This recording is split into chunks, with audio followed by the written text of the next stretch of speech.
Good morning, student. I am a science teacher. Today I am going to explain your third chapter, that is digestive and excretory system. Today I am going to explain your next topic, functions of various organs in digestion. जो parts आपके digestion में part लेते हैं उनके क्या क्या function होते हैं इसके बारे में मैं आपको समझाऊंगी. माउथ और oral cavity. Mouth is inside our mouth.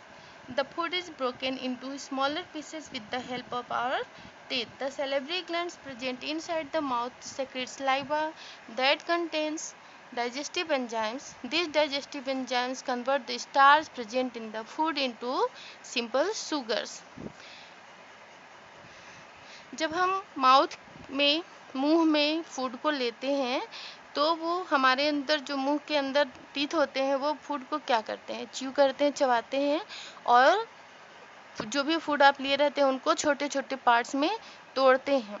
उसके बाद जो हमारे माउथ के अंदर सैलिवरी ग्लैंड है वो सलाइवा सेक्रेट करता है जो एक डाइजेस्टिव एंजाइम्स होता है और ये जो हमारे फूड में स्टार्च होता है उसको सिंपल शुगर में कन्वर्ट कर देता है और फूड को सॉफ्ट बनाता है जिससे निगलने में आसानी होती है. तो आपको ये समझ में आया कि माउथ और ओरल कैविटी का क्या फंक्शन होता है.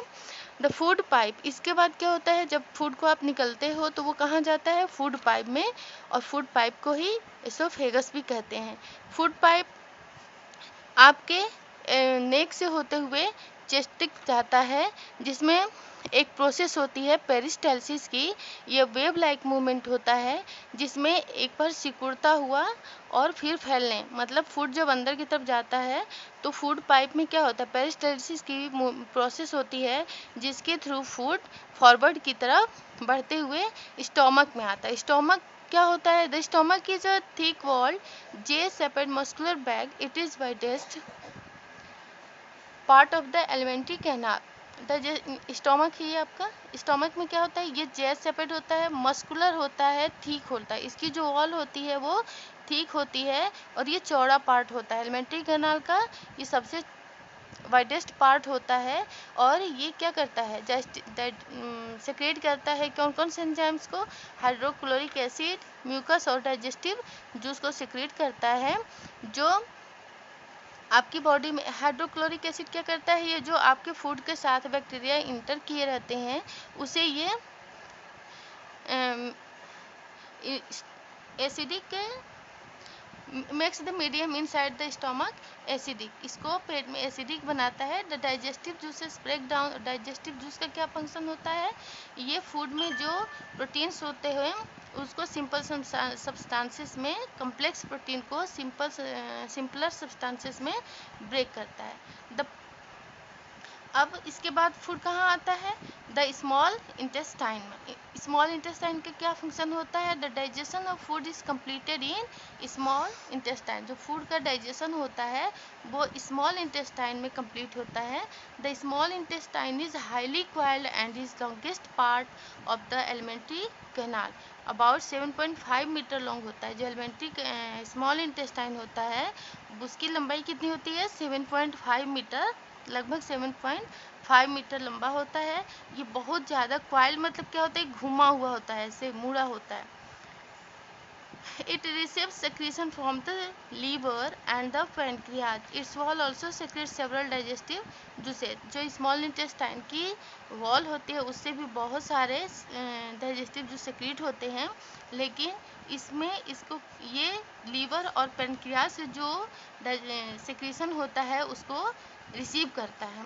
लीवर से कौन सी एंजाइम सिक्रीट होती है और ये कैसा होता है इसके बारे में हम लोग जानेंगे. The liver is a large reddish brown organ that produces bile. जो लीवर होती है क्या होती है, ये रेडिश ब्राउन ऑर्गन होता है, पार्ट होता है, भाग होता है जो बाइल को सिक्रीट करता है. और बाइल जूस फिर जाता कहाँ है, वो गॉल ब्लैडर में जाकर के इकट्ठा होता है. Store the bile. The gall bladder stores the bile. और बाइल का फंक्शन क्या होता है, it helps in the digestion of fat. आप फूड के साथ जो फैट लेते हैं उसको ये डाइजेस्ट करता है. The pancreas.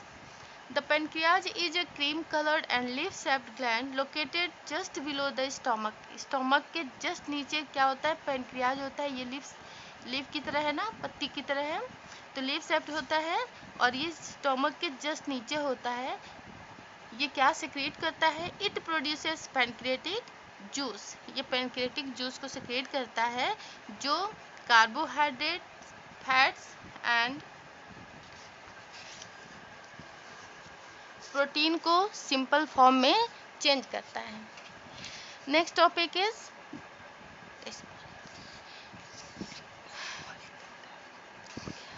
The small intestine.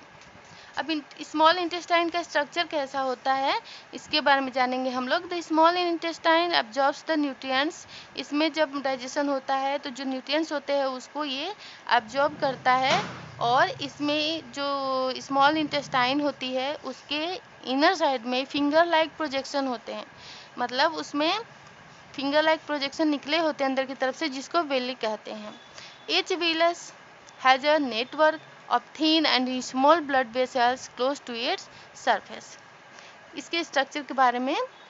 उसके बाद स्मॉल इंटेस्टाइन के बाद फूड कहाँ आता है, द लार्ज इंटेस्टाइन में। The large intestine is wider and shorter than the small intestine. Large intestine small intestine की अपेक्षा छोटा होता है लेकिन चौड़ा होता है। इसकी लंबाई लगभग 1.5 मीटर होती है। ये वाटर को और सॉल्ट को एब्जॉर्ब करता है। अनडाइजेस्टेड फूड जो स्मॉल इंटेस्टाइन से लार्ज इंटेस्टाइन में आती है, तो उस जो अनडाइजेस्टेड फूड होता है उसमें से सॉल्ट्स को और वाटर को एब्जॉर्ब करता है।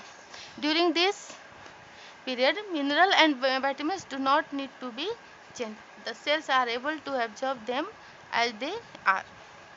जो विटामिन्स और मिनरल्स हम फूड के साथ लिए रहते हैं उसको ये जो जैसा रहता है वैसे ही इसमें से इसके सेल्स उसे एब्जॉर्ब कर लेते हैं। उसके बाद क्या होता है, rectum and anus. The absorbs nutrients are transported into different organs of the body where they are. अब लार्ज इंटेस्टाइन से फूड किस में आता है, फिर रेक्टम में आता है। रेक्टम में क्या होता है, जो वेस्ट मटेरियल होता है, जो हमारे लिए यूजफुल चीज़ें होती हैं, न्यूट्रिएंट्स होते हैं, उसको लार्ज इंटेस्टाइन एब्जॉर्ब कर लेता है। उसके बाद जो वेस्ट प्रोडक्ट बच जाते हैं, वेस्ट मटेरियल बचते हैं, वो रेक्टम में आकर के इकट्ठा हो जाते हैं and it is pushed out of the body through the anus as faeces. और ये एनस के थ्रू बाहर की तरफ निकल जाते हैं। तो स्टूडेंट, आपने समझा कि एलिमेंट्री कैनाल और डाइजेस्टिव ग्लैंड जो होते हैं उसके क्या फंक्शन होते हैं और वो हमारी बॉडी में किस तरह से एक्ट करते हैं। ओके, तो नेक्स्ट टॉपिक रहेगी is need for chewing food well. Okay, thank you.